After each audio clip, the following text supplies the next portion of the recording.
ఏమా నువ్వు పడుకోకుండా ఇంకేం చేస్తున్నావు? మా కాలేజ్లో ఇంటర్ స్టూడెంట్స్ అందరికీ డ్రాయింగ్ కాంపిటీషన్ కండక్ట్ చేశారు నాన్న.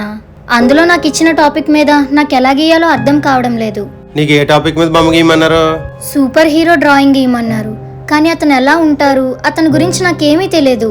ఏం లేదమ్మా, సూపర్ హీరో అంటే తన కోసం కాకుండా తన వాళ్ళ కోసం ఏదైనా చేసేవాడు. తను ఎన్ని కష్టాల్లో ఉన్నా తన వాళ్ళందరూ సుఖంగా ఉండాలనుకునేవాడే సూపర్ హీరో. బొమ్మ గీసి అప్పుడే పడుకుండిపోయినట్టుంది.